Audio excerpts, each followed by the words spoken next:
I'd seen wild hogs caught in traps before, but I had never seen anything like that morning.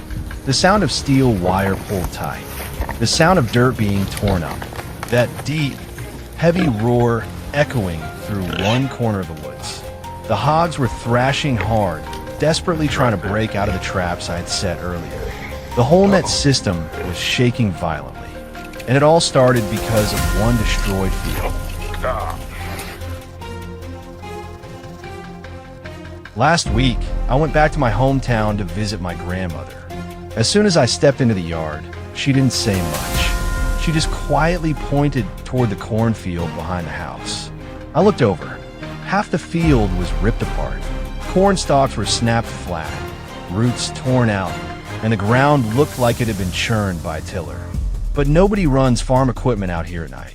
There was only one thing that could have done this. Wild hogs, and not just one or two.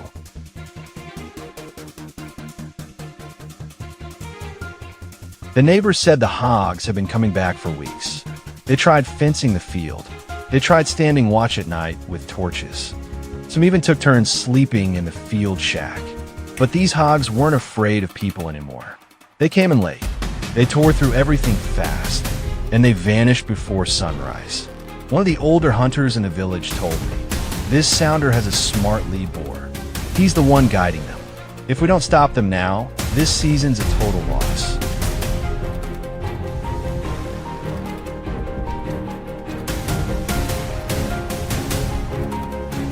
That same morning, David, a few men from the village, and I decided we had to act immediately. This was going to be a large-scale operation, so we split into smaller teams.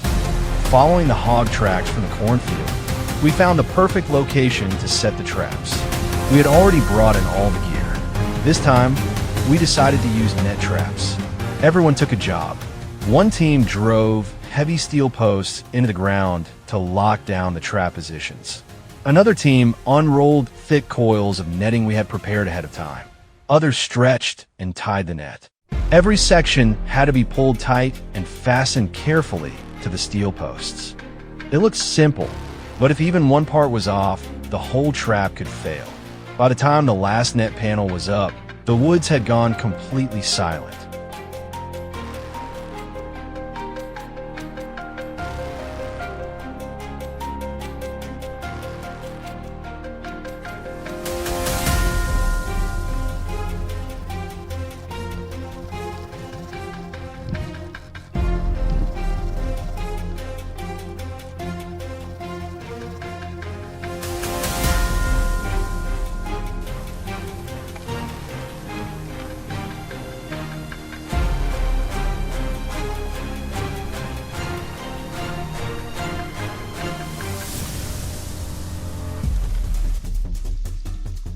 As soon as darkness settled in, the forest changed.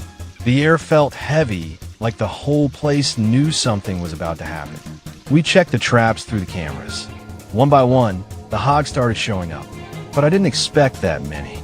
They moved slowly into the net trap, not sensing a thing. Then one hog suddenly noticed something was wrong and tried to bolt, and everything exploded into chaos. The net snapped tight like someone yanked it with full force. My heart started pounding. A big sounder had hit the net, more hogs than I could count at first. They thrashed hard, slamming into the mesh and making the whole section shake.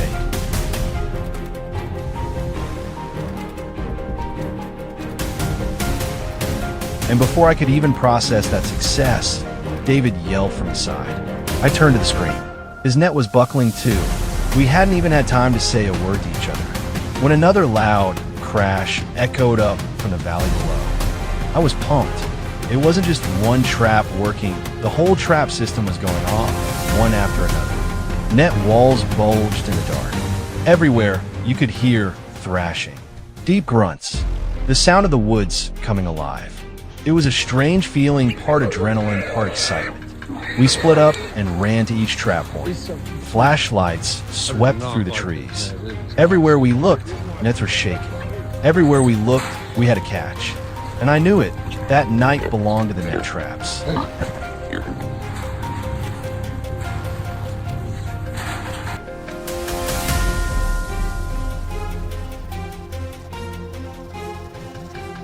After one long, tense night, we headed back to the trap sites at first light.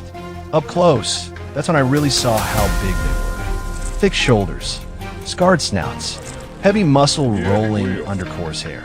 Looking at them, I felt two things at once: relief and a chill down my spine. These weren't just crop-raiding animals. They were survivors of the wild, and every one of them had to be handled humanely, following local rules and regulations, even after all the damage they had caused to the farmers here.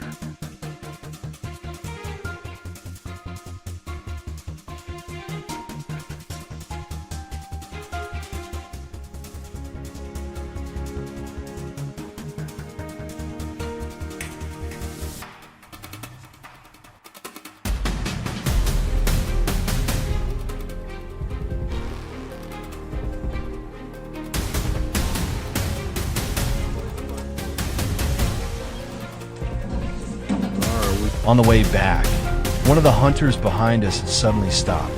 He pointed at the ground near the edge of the trail. Another track, bigger, deeper. It meant the lead boar was still out there. I turned and looked back into the woods. If he was right, then this hunt had only just begun.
Nice.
Yep. Come on now. Well, there's a... Yep. Come on now. Yep. Come on now.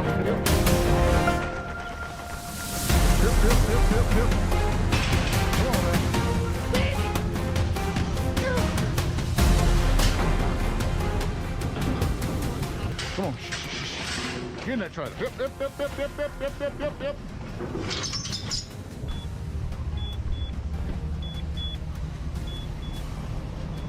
Wild boars aren't just strong, they're sharp and quick learners. Every strange sound, lingering human scent, or half-finished intervention becomes a warning. After a few negative encounters, surviving pigs remember and adjust the behavior of the entire herd. They shift their activity times, split into smaller groups, take longer detours, and even scout new areas first. Repeated disturbances unintentionally teach the herd to adapt faster, making them more unpredictable.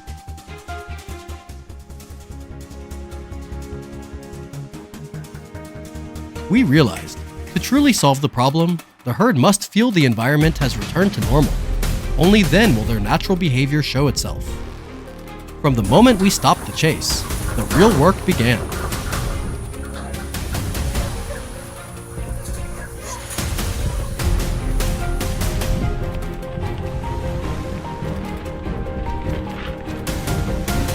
Stopping the pursuit doesn't mean doing nothing. On the contrary, observation becomes the key. Newly turned soil, deepened trails along the forest edge, gaps between tree clusters, all indicate fixed routes the herd must take. No matter how cautious they are, habits still dictate their movements. These natural gateways force the pigs to pass through. Once these paths are mapped, all that's left is to place control systems in the right spots and wait patiently.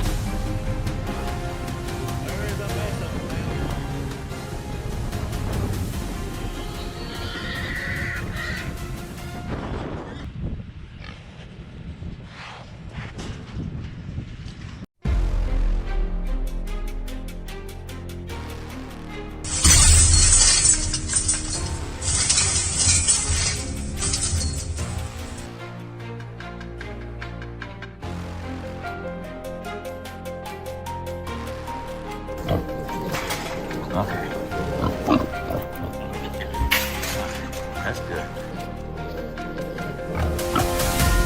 He's got a little bloody nose.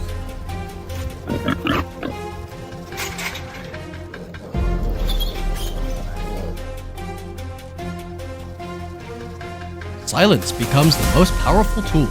No strange sounds, no signs of repeated intervention. Everything returns to the familiar rhythm of the area. Then, from the forest edge, dark shapes slowly emerge. They follow the same trails observed days before. One pig stops to sniff the wind. The whole herd freezes for a heartbeat, the kind of moment that could ruin everything if you rush. But with no pressure, they move on. And that's when the gateways do their work. That moment is a clear confirmation. Remove the pressure, and natural behavior guides the herd into the control area. Every control system is triggered at the right time. Everything unfolds orderly, precisely, exactly as planned.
Come on, hey!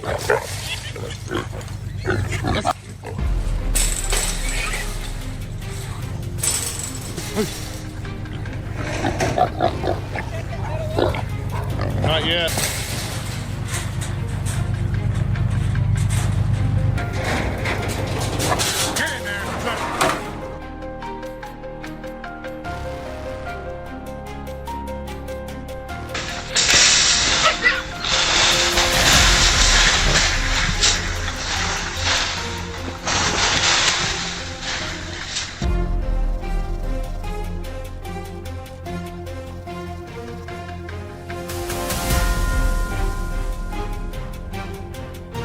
Get on. Hey.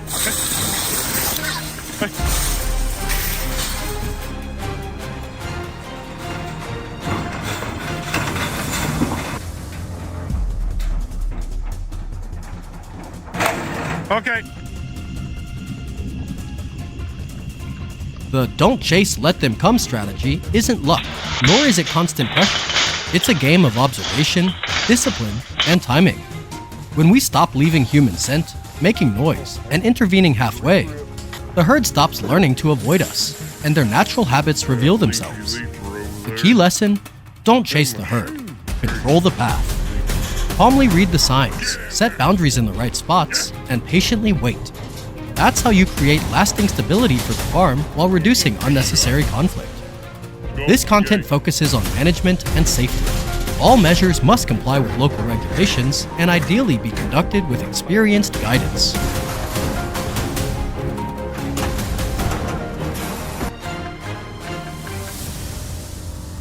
This place is far from homes and not yet farmland, just a dense stretch of forest, rarely visited. But it plays a critical role as a natural transit point. This is where wild boars pause, observe, and decide their next direction.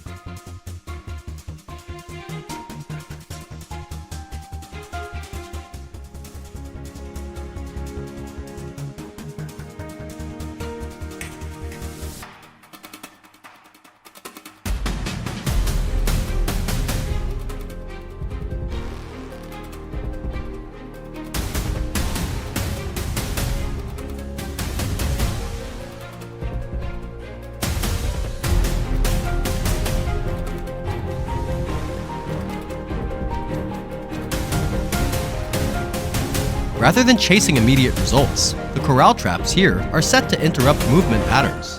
The goal is to strip this forest of its function as a natural transfer station.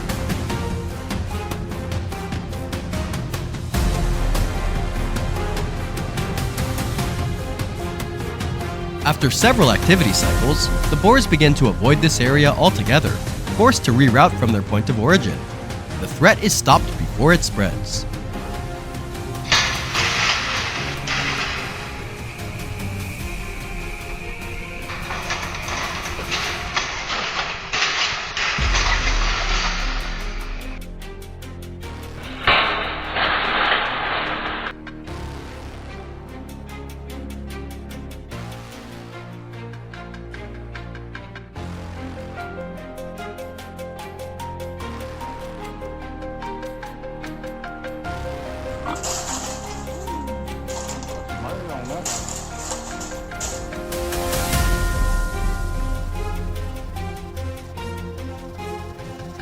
As forest cover thins and the scent of crops begins to appear, wild boars enter a probing phase.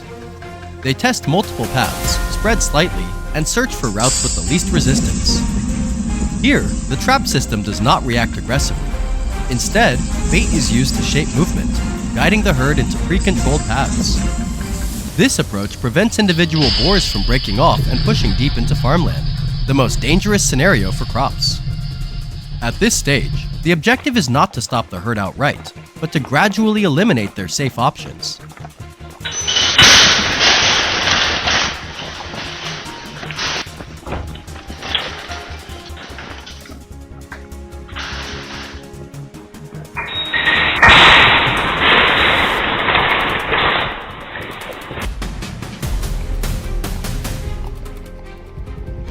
Near residential areas, there is zero margin for error. A single boar slipping through can put people, livestock, and property at risk. The corral traps here are built with a clear purpose: fast closure, clean control, no panic. They are not about numbers. They exist to ensure wild boars cannot move deeper into human living space. Alright, everybody, I made it out here. So, got the trailer packed up.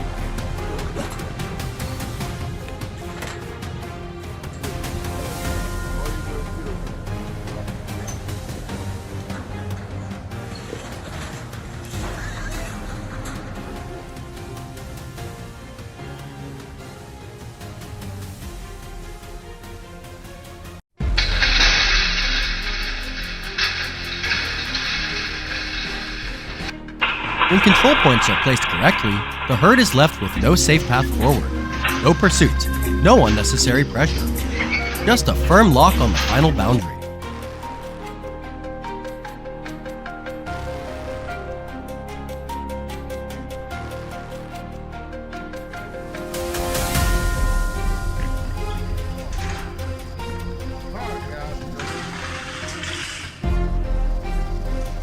Come on.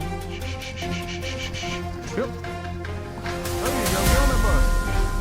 Get on that bus. Help. Get on that bus.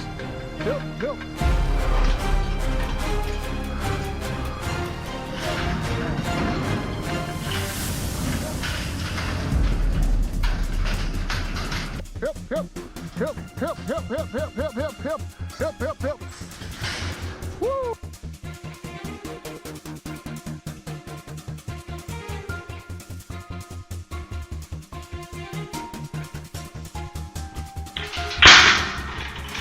Wild boar trapping is not a battle between humans and wildlife.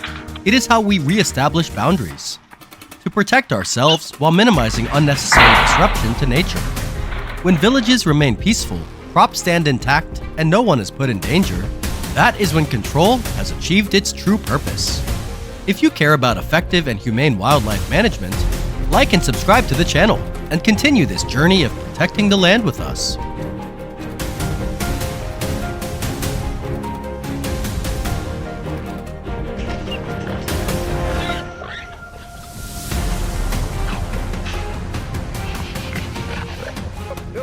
Yep. There he goes. There he goes. Yep. There you go.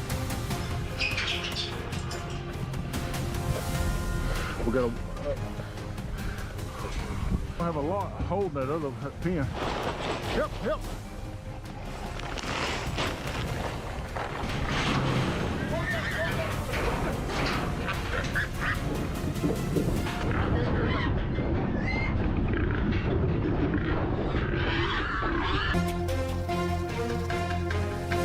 As night falls, large traps are placed at key access points leading into residential zones.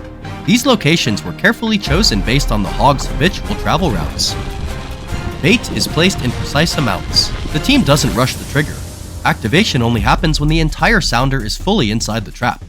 This prevents stragglers and reduces the chance of hogs learning how to avoid traps in the future. Then, the gate drops clean and firm. The whole group is secured without force, fully under control.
At other hotspots, similarly reinforced traps continue to prove their effectiveness.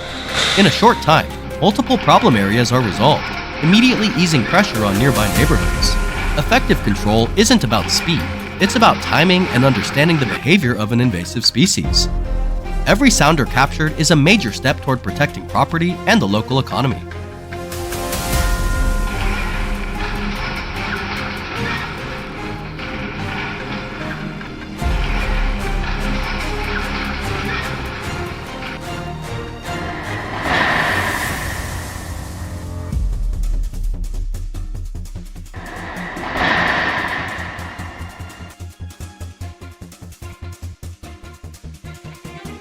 Over here, Jack's reinforced trap delivers solid results as well, drawing in a large group of wild hogs at once. Without hesitation, he triggers the system, locking down every exit and completing the operation before the hogs can spill into the farmland below. This outcome confirms the strategy was the right call, a result both residents and local authorities had been waiting for.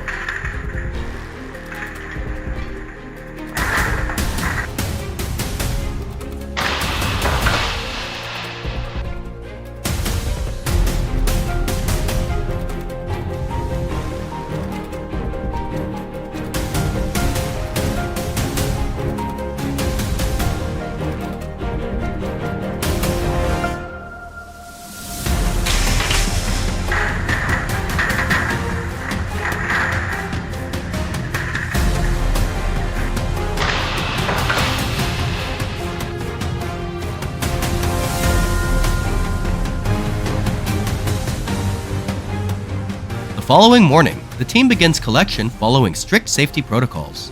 The wild boars are transported to a centralized holding site, eliminating any remaining risk to nearby residents. It's hard work, but necessary. Each herd brought under control restores a layer of safety to neighborhoods and schools in the area.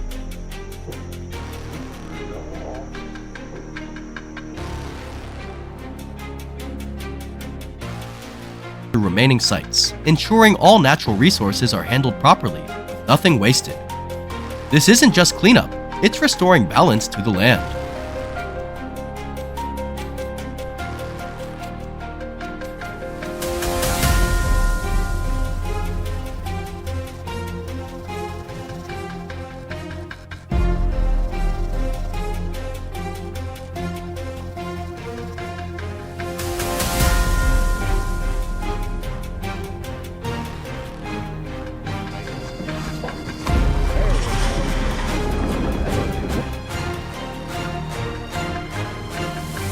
At the staging site, qualified animals are processed under strict sanitary standards. The meat is legally utilized, preventing waste and delivering real economic value to the local community. This isn't a harvest, it's responsible, lawful, and sustainable wildlife management.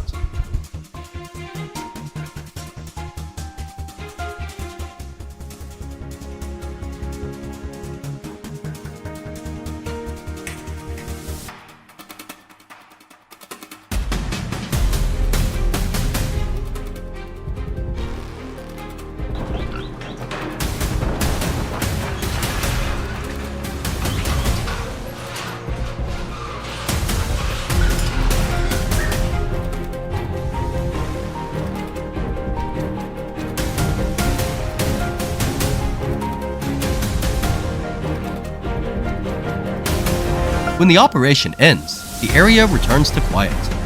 What matters most isn't the number of hogs removed, it's the peace of mind for residents and stopping a threat before it turns into a crisis. That's how communities across the United States are dealing with invasive wild hogs. No unnecessary violence, no delay, and community safety always comes first. If you support responsible pest control and actions that protect local communities like this, hit like and subscribe to join us on the next journey.